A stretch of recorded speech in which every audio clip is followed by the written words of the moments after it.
PR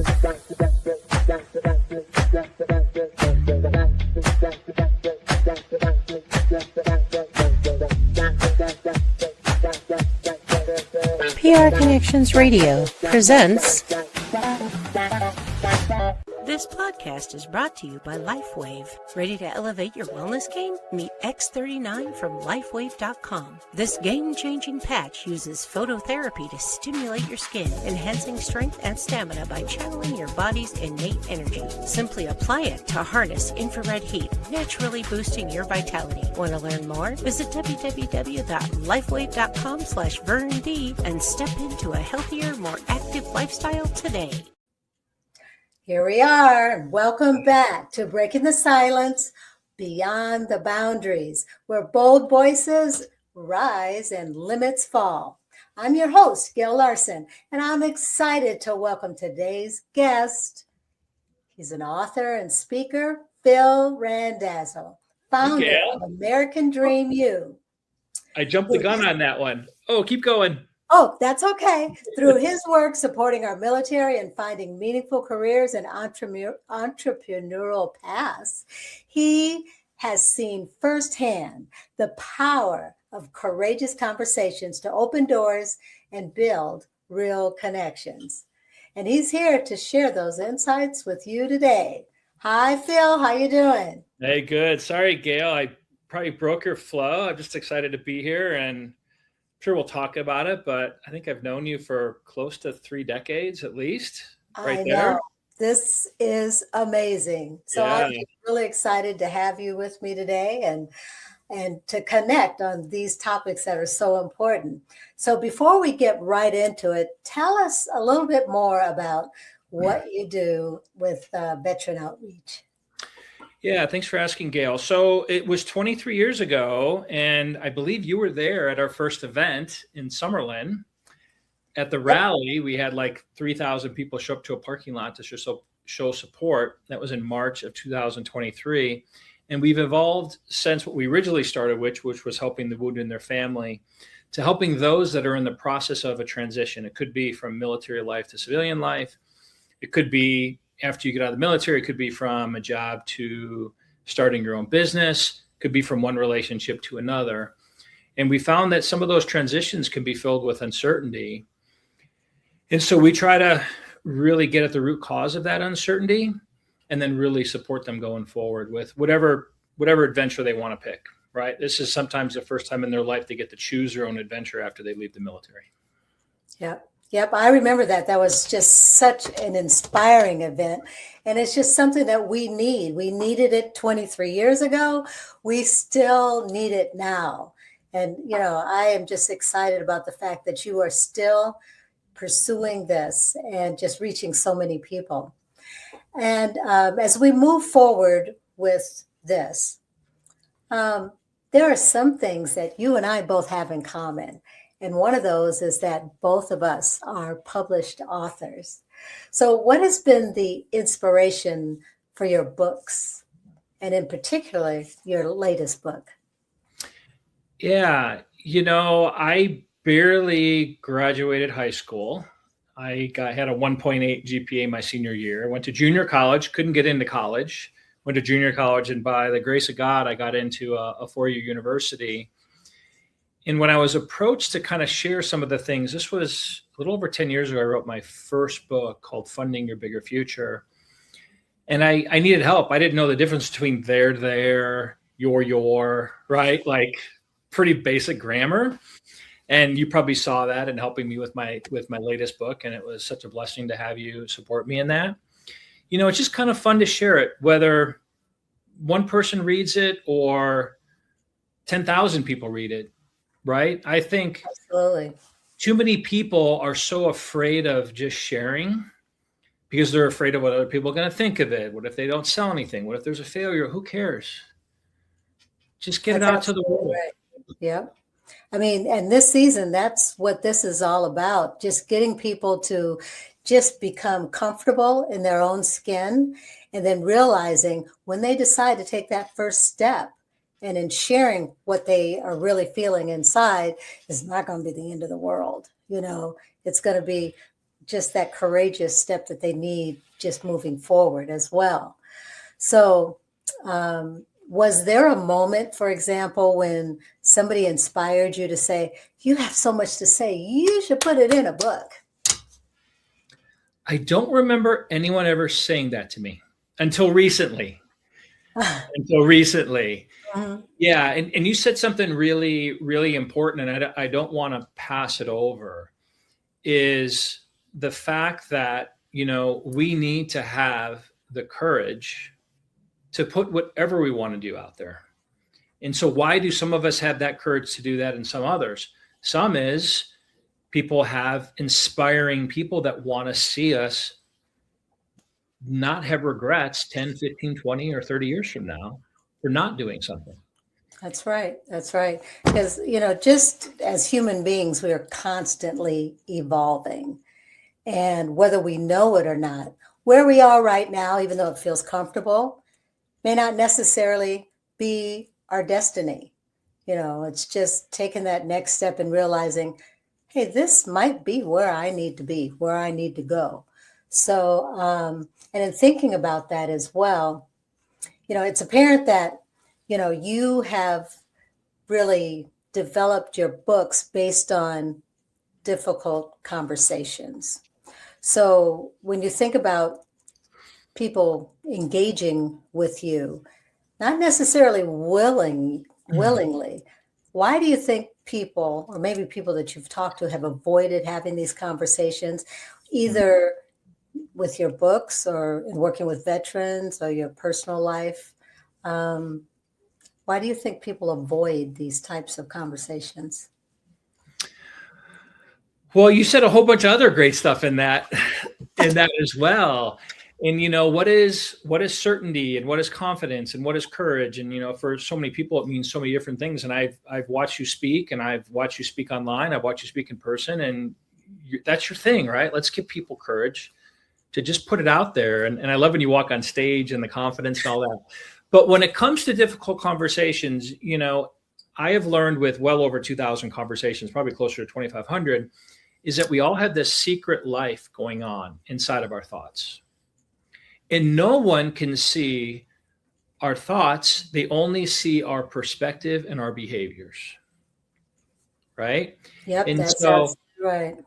And a lot of us, and I've had more conversations with men than women, but I had a conversation with a female yesterday who has the same thing. We have so many dark thoughts that are going on in our mind that we're embarrassed to share with.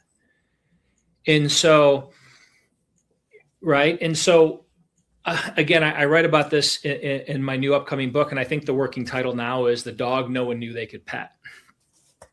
Because I became, at home, mostly a dog no one knew they can pet. So what I mean by that is I had this internal conversation, and I had 3 unconscious thoughts about myself that were running in the background. I didn't even know they were there. One was the fear of failure. One was the fear of not being liked. And the last one was the fear of being mischaracterized. So when you're running around with your ego trying to find evidence of all of it, there's abundance of evidence, right? And so what I was doing, Gail, was and I'm ashamed to say this, and I'll be vulnerable to your audience, is that I was doing image management. I was really good at that.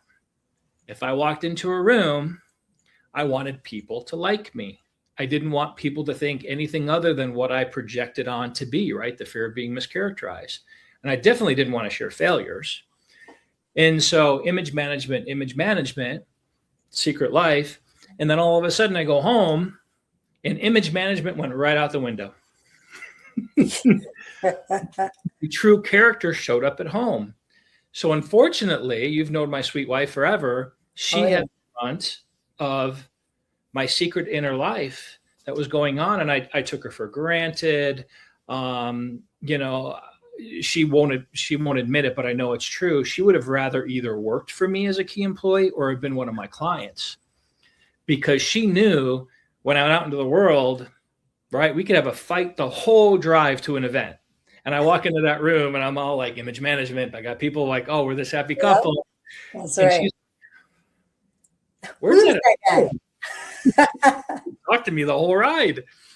Right. And so that's what I found with almost everybody, Gail, is we have these thoughts about ourselves that are just not true. They're 100% not true. Yep, that is so true. And I believe that more people than not deal with that same thing as they're trying to balance their personal life and their personal relationships with their professional relationships as well, that they have become two different people. And it's a matter of, like you said, being honest with yourself and being vulnerable with yourself so you can address yourself in both of those situations. And you had mentioned, these fears that come up, that like the first one you had mentioned, the fear of failure. So many people just avoid doing and saying things because they think they're going to fail. But, failure is not bad. Everybody needs to fail because failure leads to new learning. And you can never get that new learning if you don't at least fail once or twice or every time you start something new. So that's so important. And I believe the other ones that you mentioned were fear of being mischaracterized, and because we're so caught up in our own images, like you said. So you have to listen. Right? You have to listen to what other people are saying about you and then processing that, to know it's not the end of the world, right? Yeah. Well, what's crazy is I discovered is that, whatever 8 billion people in the world, right? We're in Las Vegas, there's almost 3 million people. And we're all running around. I won't speak for you, but I'll speak for me, running around trying to be seen, trying to be heard, and sometimes trying to be held. Oh, yeah. There's another 7.999 billion people doing the same things. We're all running around going, see me, hear me, hold me, right? And it's like, and everyone else is doing the same thing. And I think, I don't think I know, it's almost like we have multiple personalities, right? You said, where there's a person at home, there's a person in our professional life. I think there's a person with our friends. There's a person when we walk into a church. There's a person with our childhood friends, with our parents. Like we have all these personalities and we're spending so much energy trying to manage that. It's exhausting. Oh, absolutely. And, I think the whole aspect of social media has played a huge part in what you mentioned earlier about we're so busy trying to be seen that, social media has taken upon a whole new life in itself that has trapped a lot of people into what they just want people to see on the outside instead of truly understanding what is on the inside. So, yeah. No, I mean, that's beautifully said. And social media, I think is, I try to do, we'll fast occasionally. We won't drink alcohol. If we're really brave, we'll stop drinking coffee for a week, right? And suffer through that. But we don't detox our thoughts. And I've been so fortunate over the last 20 some years through American Dream U to spend time with several billionaires, very successful, well-known people. People can go see who has spoken for us. And I get to spend 3 days with them, not just 20 minutes in a green room. I get to spend time with them. And most of them are incredible people, but they're also doing the image management, who they project themselves on YouTube, right? Hey, Yep. Come follow me into the Ferrari dealership. Vote to see which one I should buy. Should I buy the red one or the yellow one? I don't know. The yellow one's more expensive, so maybe I'll do that. And here's my plane. And then when you get to know some of those people, they don't buy the Ferrari. They rent the plane for an hour on the track.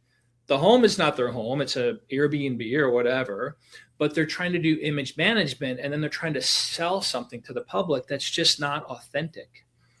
That's exactly right. Yeah. Right. And they're not all like that. They're not all like that. So it's, Gail, and you and I have had these conversations. It's like, at some point we get tired of being tired.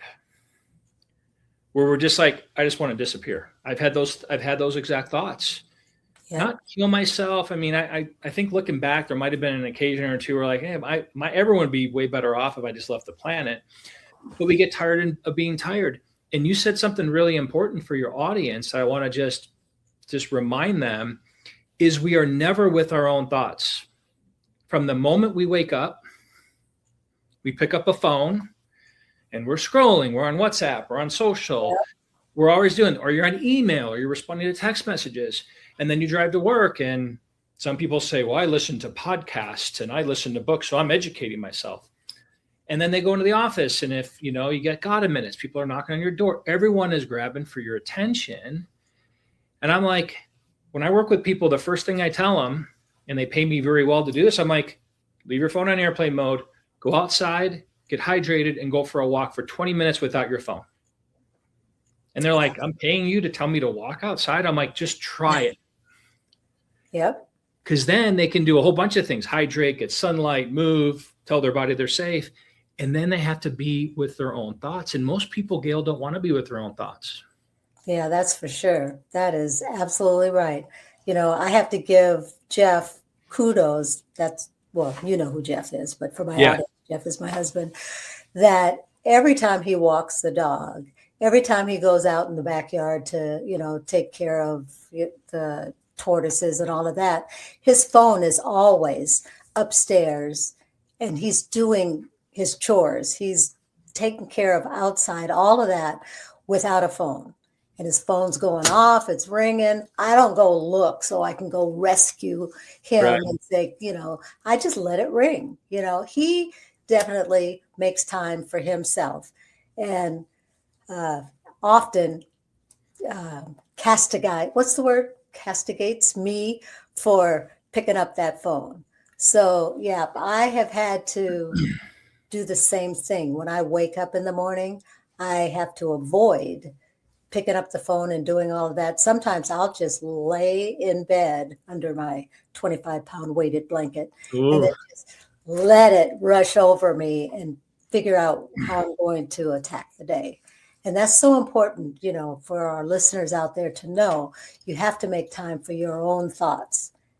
So, and just to expound on that, and I've known Jeff forever. He just doesn't do that in the backyard. He does that when he bikes. He does that when he swims. And and I think that's why he has, and I'm not saying you don't or I don't, has this kind of calm and calmness about him. That he does it. Mm-hmm. And the same thing with my wife, almost been married 35 years. And she would, back in the day when she was training for marathon, she'd run 30, 40 miles a week with no headphones. Nothing, just with her thoughts. Everyone's like, how are you able to run that far without any distractions? She's like, it's my mental health. That's right. Yep.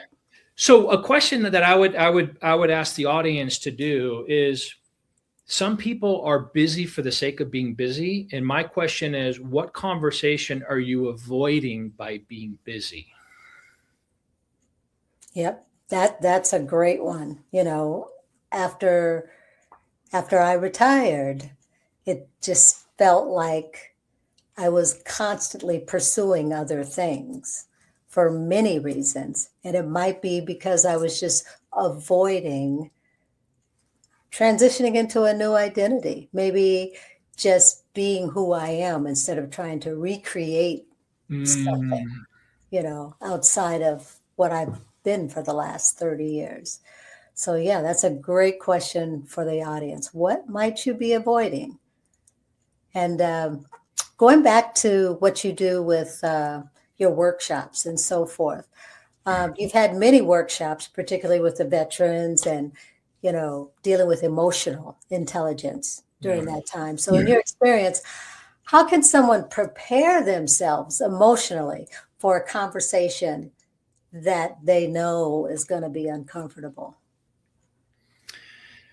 That's a great question. I don't know if you can.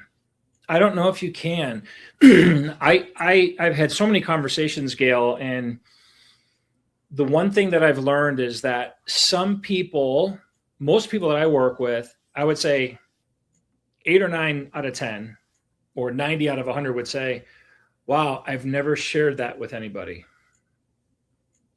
Because I'll make them feel comfortable. I'll start out with maybe some vulnerability, and they'll just start to share because they feel safer sharing sometimes with a stranger than with a spouse, right? There are still things, again, I've been with Jenny together for almost 37 years. There's still some things I have not shared with her because I don't know what she's going to think about me. Yep. Right? That's going back to what you said about the fear of being mischaracterized. Well, and for me, I went even deeper. Excuse me. It's my ultimate fear is to be alone. And so when you don't like or care for yourself or spend time with yourself, or like Jeff and the gardener on the bike or in the pool, when you don't like being with yourself, that's a challenge for a lot of people.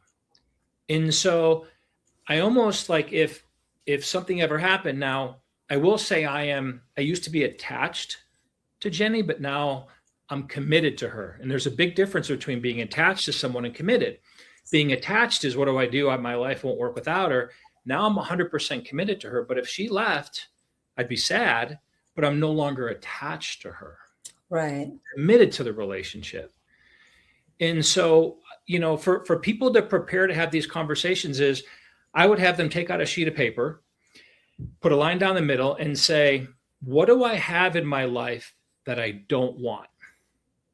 It could be lack of money resources. It could be an illness. It could be a relationship challenge. It could be a parent challenge. It could be whatever it is, right? That's a cause for suffering. Then on the other side of the page, what do I want in my life that I don't have? It could be abundance of resources. It could be more time. It could be a house. It could be paying up, like all these different things. And those two things equate to suffering. Absolutely.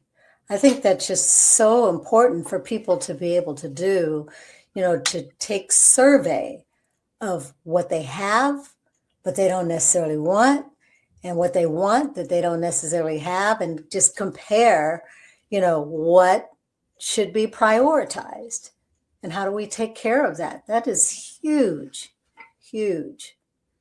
And even to add to your audience real quick, I'm sorry, Gail, is to don't be attached to the outcomes on both. When we get attached, we have to have this in order to be happy. We have to have this outcome in order to write our book or to be creative or to get into music or whatever. We get attached to those. And we have to be okay with the circumstances we have. Some of us have horrible circumstances. But when we keep when we keep thinking about our circumstances, it doesn't make them go away. Yep, that's exactly right. And if you're so afraid of the consequences, that's going to hold you back as well. I mean, there's consequences in everything that we do. And so at some point, we just have to own up to whatever it is and then accept the consequences and move on. So yeah, and I think what you're talking about is decisions, right? Like every decision has a consequence. But there are really no wrong decisions in our life. There's just consequences. I've spent time working with inmates who are lifers, right? Level 4 penitentiaries. They made a decision when they were 18 or 19. Most of the time, the people I talk to, gang related or, trying to provide for their family. So they go into a place and they try to get, food and stuff. That was the decision they made then. And there was a consequence to that.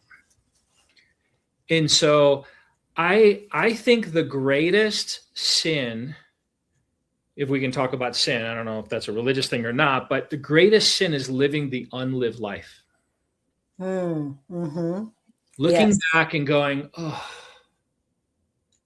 I wish and I think God or whoever you worship or earth, doesn't matter. I think just put it out there, right? You and I could share stories for hours about whether it's Van Gogh who did all these paintings and didn't make anything. He was poor. And all of a sudden someone discovered him 50 years later and was like, wow, this is kind of cool. Now they're selling for 40, 50, $100 million.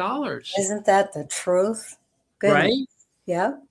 And so what do we have inside of us that if we just let it out and just shared it with the world, doesn't matter who reads it, who doesn't read it, or who looks at it, it doesn't matter. It's a That's gift. right. Yep. So many people are living in the past that they don't even step into new spaces so they can live their unlived life. So, and going back to your book, I think, having had the opportunity to preview the book and, talk about it and so forth, I think your book will give many people just the inspiration to explore their unlived life, even if that unlived life comes about because they're exploring, their innermost thoughts, they're exploring their innermost fears. So maybe you could talk a little bit about how maybe your book may help those that need that push. Yeah, no. And again, you're just saying so many good things. I want to just reiterate them to your audience. Living in a regretful past, we all do it, right? Living in a fearful future, and it's not our future that we're afraid of. It's our thoughts and our feelings about what could happen in the future that gives us anxiety, and we're never present. Yep. And again, that's just slowing down, spending time in nature, being with yourself, going for a walk. So, the book is really laid out. And again, I want to thank you for your help in supporting me and working through that and making it even better. It's just a way to understand that you're not alone. These crazy thoughts, these I'm not worthy, I'm a burden, I'm not needed, I'm not loved, I'm not safe. A lot of us didn't feel safe as kids. Right. All of these thoughts, I hate to break it to the audience. None of it's true. Yep. There were probably moments in our life where we felt unsafe or not needed or a burden. But that's just the conversation we're having, the ego proving itself that it's right. Yes, that is so true. So true. And it's crazy. So the book is just laid out with, it's part memoir, very vulnerable. I had my son, Philip, who he was on an email list, and he got a copy of my intro in the first chapter. And he's like, Mom, do you know this about Maggiano's and dinner? And my wife's like, I think I remember that conversation. And he's like, wow, I never knew that about you guys. Right. And so it'll be interesting to see, how my kids take it. Right. Because they had to live with someone who was unpredictable, right? Yep. Based on my day. And so I think what the book will help people do if they take the time and be still and actually do the work in it, it's going to, everyone has this delusion of time. They think we should be further along than we are. And we're running out of time to either achieve something or become something. And we're exactly where we are based on our habits and what we do. So I think the book just lays it out. Great stories, very vulnerable. People can judge me. My in-laws will probably go, wow, that's my daughter went through that. If I read that about my daughter's husband, I might have some challenges with that. Yep. But it's just a way to have people understand that they're okay. Mm-hmm. Yep. And, when you mention about maybe how your in-laws or other people are going to react to this book, that's going to happen no matter what you write. I mean, when we read the newspaper in the morning and we're looking at the comics, I mean, there's going to be people that perceive it differently than intended in the first place. So, part of this conversation and part of, your intention as far as the book is having people to get over all of that, to really just be where you are and rest in that space and figure out how you're going to move forward. And, I just appreciate you letting me in on that and to be a part of your journey as well. So as we move toward our closing, what would you say to someone who's avoiding a conversation that they knew could actually bring them closer to someone else? Wow.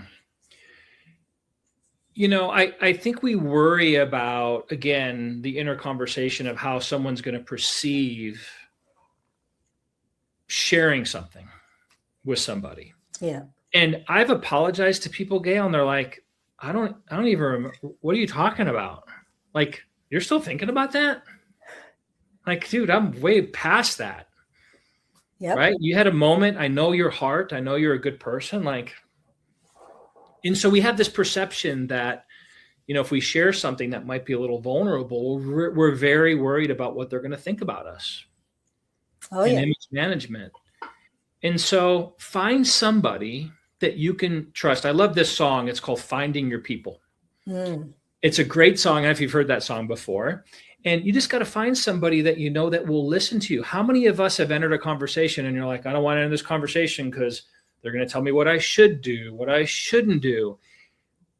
Be a good listener for somebody else without the intentions of trying to sneak in something about telling them how to fix themselves.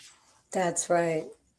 And in return, you could maybe, with that individual or others who won't judge you, right? How can we blame a 25-year-old self of our own version, or a 10-year-old self, or a 50-year-old self of our version? So just have the conversation, find somebody, join a community. I think it's just really important. And you know what? You're going to feel great. And while we're talking about finding your people, how can our people find you, find your book? So it'll be, I don't know when this is going to be released, but they can go on AmericanDream.org. They can go on philrandazzo.com, and I registered the dog no one knew they could pet.com, which is a very long URL. And if you're in the military or related to someone in the military, or a spouse or a child, we're going to have the download available to just download it. And then we invite people to join our community where we're going to have these vulnerable conversations. And that's going to be where the work gets done along with the book. Well, I am so excited for this upcoming book, and thank you so much for coming on our show. And I think, it's really going to help a lot of our listeners. And for all of our listeners, the conversations that you avoid may be the very ones that have the power to bring you closer to understanding, to growth, and to connection. So be willing to go there. So thank you very much. And so long until next time, Phil. Thank you, Gail. Classy Communications provides public relations and marketing solutions for businesses, professionals, and nonprofit organizations. They can deliver the true meaning of your business with press releases, social media marketing, web development, email marketing, book publishing, and much more. Wherever your potential clients are, they can help you connect with them. Visit classycommunications.net to learn more about their suite of services that can help your business stand out from the rest. Classy Communications is your solution for business success. PR Connections Radio thanks you for watching this podcast. Check out more episodes of this show and our others at prconnectionsradio.com.